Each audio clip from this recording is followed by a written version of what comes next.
In the beauty of the lilies, Christ was born across the sea, with a glory in his bosom that transfigures you and me.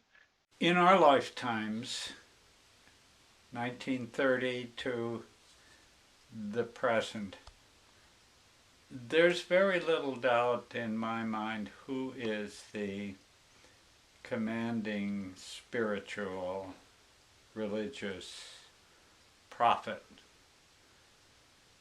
of these dreadful days.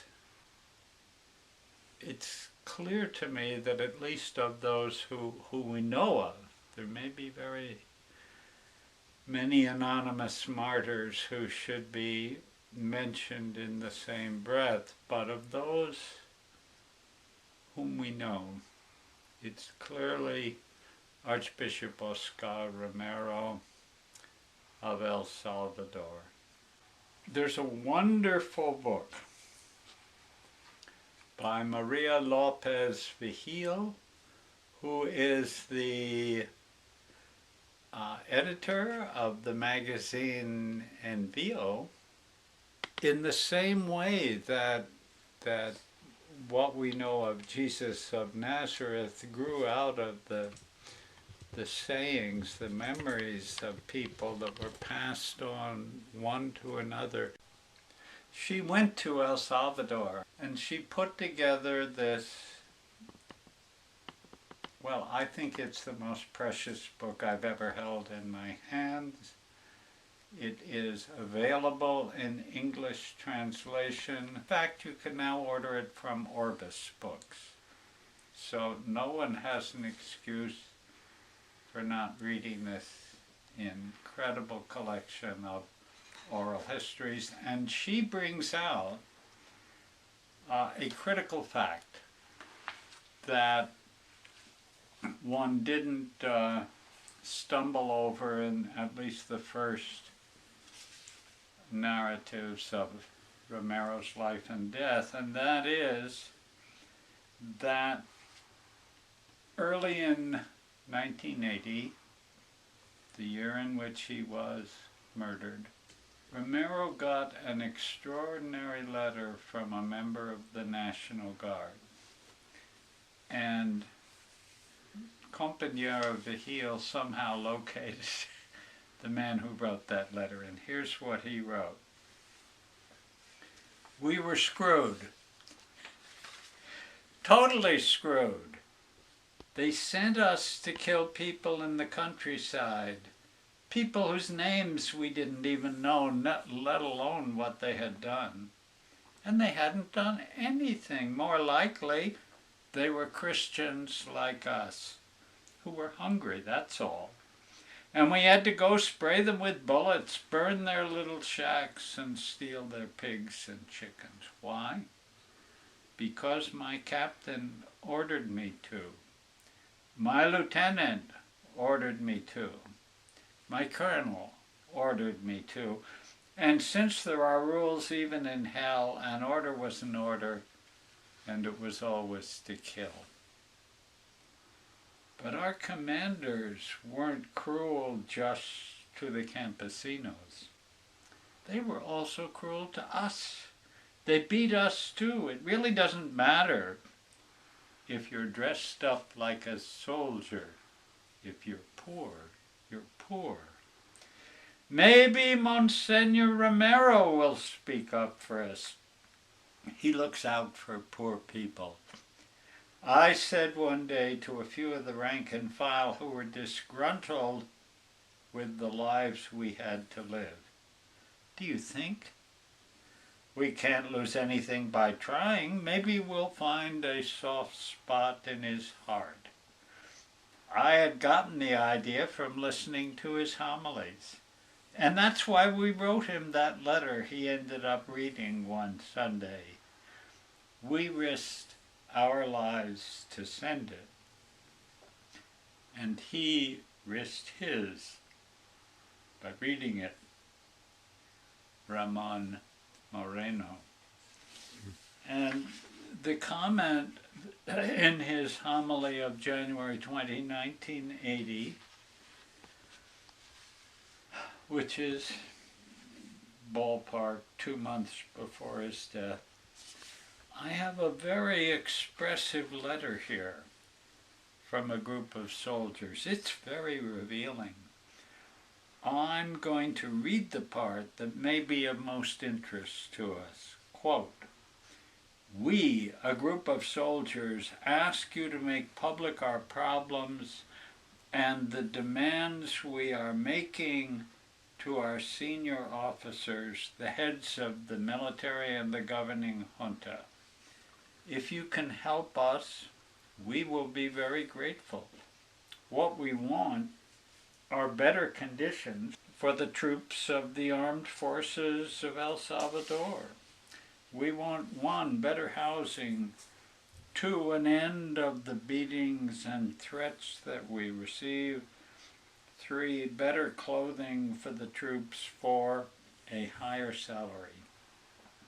Currently, we receive 200 or 300 colones a month, worth approximately $100 in 1980, says a footnote.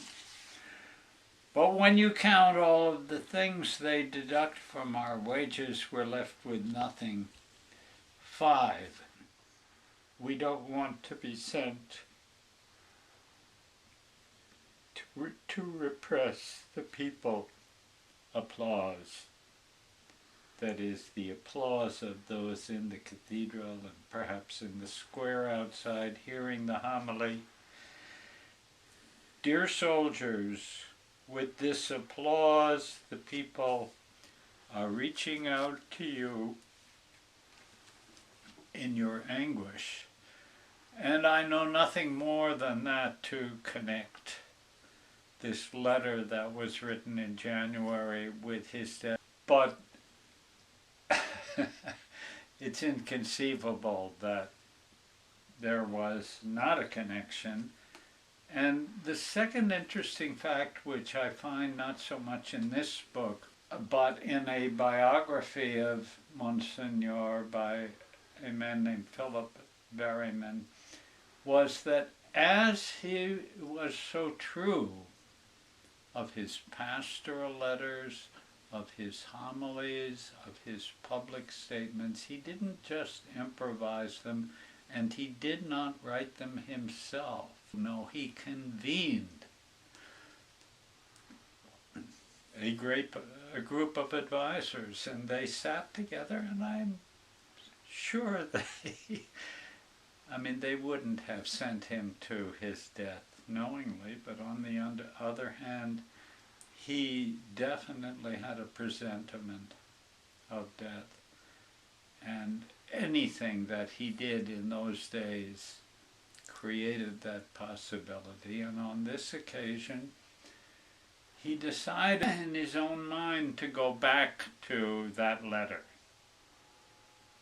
because of, I suppose, some new outrage of the armed forces of the state, the National Guardsmen, against the people.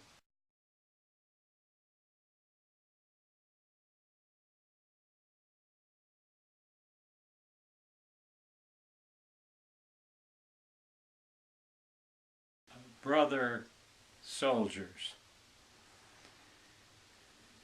you must stop this killing of campesinos who are no different from yourselves. I beg you, I plead with you,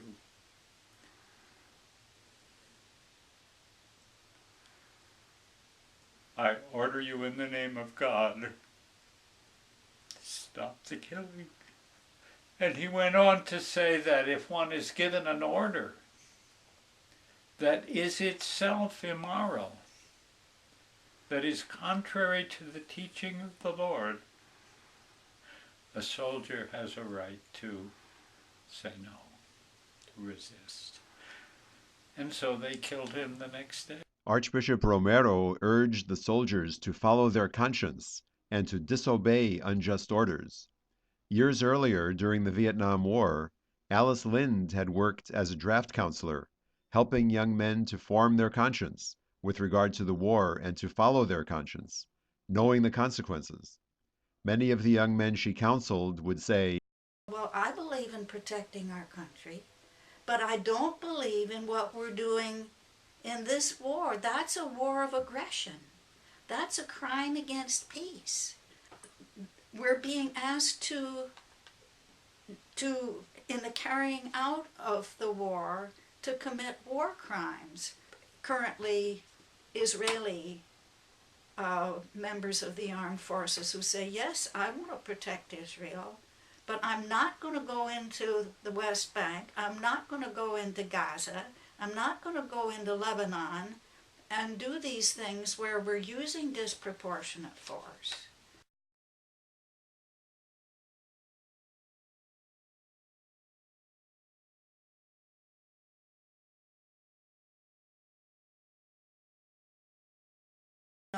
What is it that you object to and why? And what are you willing to do about it? How far are you willing to go? What consequences are you willing to take? How about your girlfriend, your parents, your future?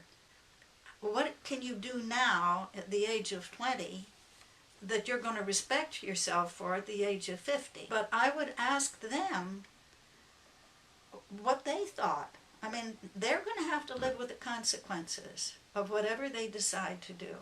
now, of course, someone who could not say in faithfulness to his own conscience that he was opposed to war in any form would not be able to even make the application for CO status, and then would have to prepare to go to jail or go to Canada, which would be, going to jail would be a pretty those drastic were consequence. some of the options, and but you would have to warn the person